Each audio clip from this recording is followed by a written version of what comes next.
A shadowed study, the incident at Blackwood Manor.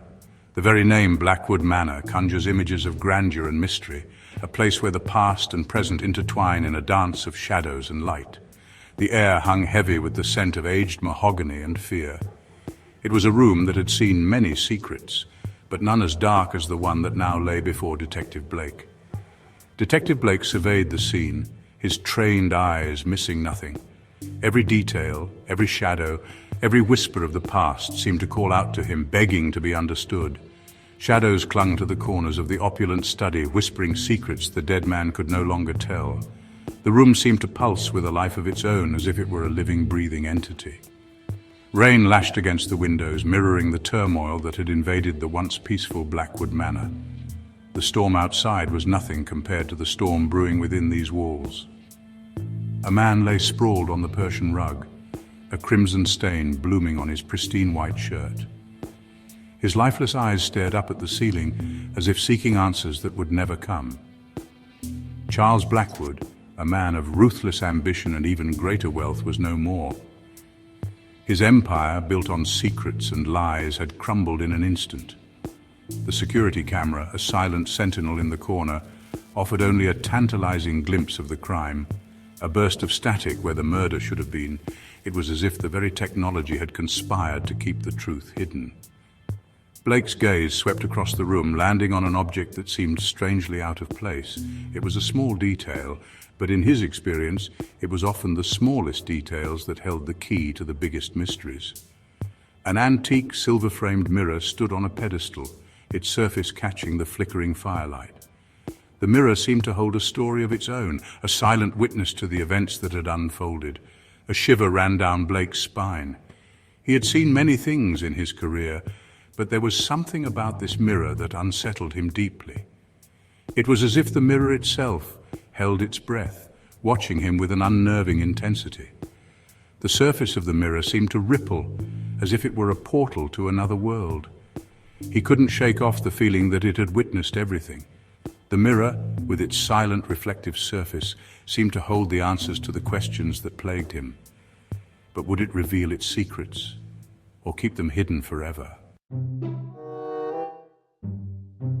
Whispers of the past, the antique mirror's gaze. The mirror, an artifact from a bygone era, held secrets that had long been forgotten, buried under layers of dust and time. Days melted into nights, each one punctuated by the steady tick-tock of the grandfather clock in the hallway. The passage of time seemed almost irrelevant in the presence of such an ancient relic, as if the mirror itself was a portal to another era. Blake interviewed the staff, their faces etched with a mixture of grief and fear. Each one had a story to tell, fragments of a larger puzzle that Blake was determined to piece together. He spoke to Blackwood's wife, her beauty veiled in a mask of perfect composure. Her eyes, however, betrayed a depth of sorrow and perhaps hidden knowledge. Everyone had secrets, whispered in hushed tones and hidden behind closed doors, but none that seemed to lead to murder. The air was thick with tension, and Blake could feel the weight of unspoken words pressing down on him. Drawn back to the study, Blake found himself standing before the antique mirror. It was as if the mirror itself was calling to him, urging him to uncover its secrets. Its ornate frame seemed to twist and turn, forming grotesque faces that vanished as quickly as they appeared. These fleeting images left Blake with a sense of unease, as if the mirror was alive and watching him. He ran his fingers over the cold glass, a strange tingling sensation shooting up his arm. The mirror's surface was smooth, yet it felt as though it was pulsating with a life of its own. There was something different about this mirror, something that whispered of forgotten tragedies and silent screams. It was as if the mirror held the memories of all who had gazed into it, their sorrows and fears trapped within its glassy depths. The staff mentioned Mr. Blackwood's recent acquisition of the antique mirror. They spoke of his fascination with the unusual and the macabre, a passion that had led him to this fateful purchase. He was a collector of rare and unusual objects. His study was filled with artifacts from around the world, each one with its own story, its own history. But why place a mirror in his study? A place meant for business and contemplation. What was it about this particular mirror that had drawn Blackwood to it? Blake felt a growing certainty that the mirror was more than just a decorative piece.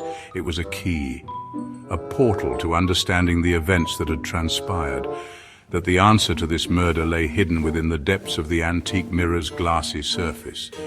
He knew that to solve this mystery, he would have to delve deeper into the mirror's past, uncovering the secrets it held. The mirror was not just a witness to the crime, but perhaps a participant. Its glassy surface held the reflections of countless souls, each one leaving an imprint, a clue to the truth that Blake sought.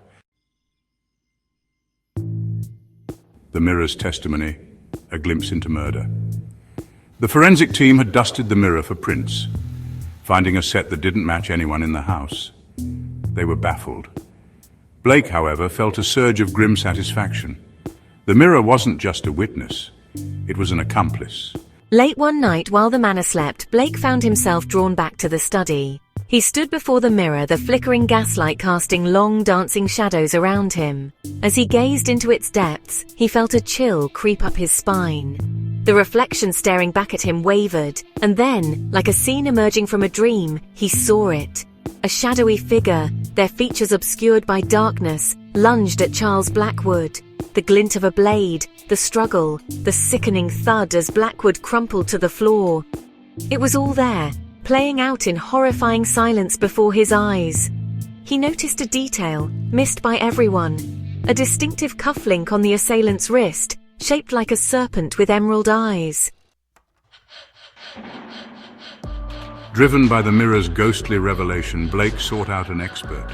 He found him in a dimly lit shop, surrounded by dusty relics and forgotten treasures. This mirror, it is no ordinary glass. It is said to be a thief of memories, capturing the darkest deeds and replaying them for those who know how to look. The old man listened intently to Blake's tale, his eyes widening as he spoke of the serpent cufflink. He went on to explain that the mirror was rumored to have belonged to a long line of individuals associated with crime and violence. Each owner, he claimed, met an untimely end, their demise forever etched upon the mirror's surface. The urgency of the situation intensified. Blake knew he had to act quickly.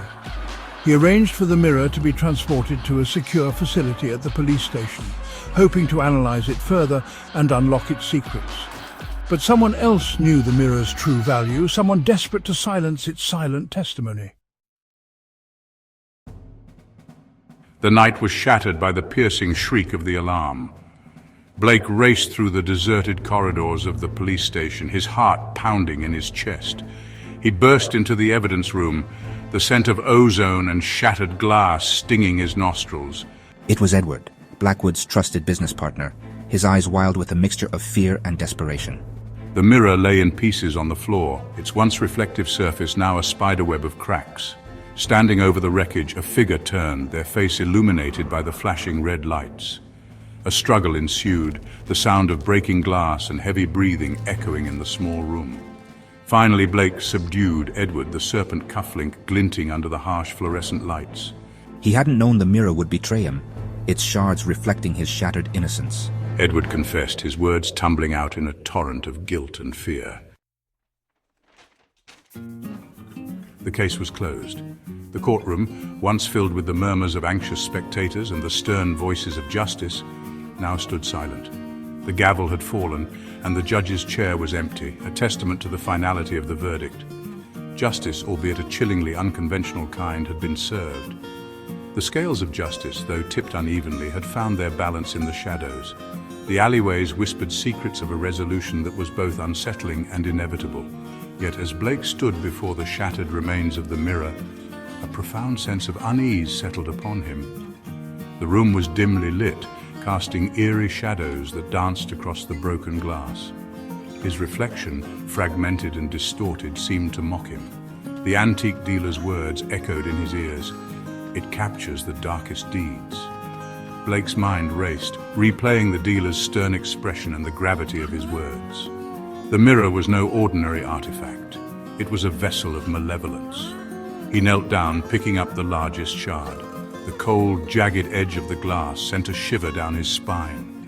He could feel the weight of its history, the countless dark deeds it had witnessed and captured. His reflection stared back at him, distorted and fragmented. Each piece of glass held a different part of his face, creating a grotesque mosaic of his features. It was as if the mirror was trying to tell him something, to reveal a truth he wasn't ready to face. But there was something else, something lurking in the depths of his own eyes. A shadow, a flicker of fear that he couldn't quite place. It was as if the mirror had imprinted a part of its darkness onto him. A flicker of movement, a whisper of cold air. The room seemed to grow colder, the air thick with an unseen presence. Blake's breath became visible, a ghostly mist in the dim light. For a fleeting moment, Blake could have sworn the reflection wasn't his own, but that of the mirror itself, gazing back at him with a knowing, almost hungry look. The eyes in the reflection seemed to bore into his soul, searching for something hidden deep within. He shuddered, dropping the shard back onto the pile. The sound of the glass hitting the ground echoed in the silent room, a stark reminder of the mirror's sinister presence.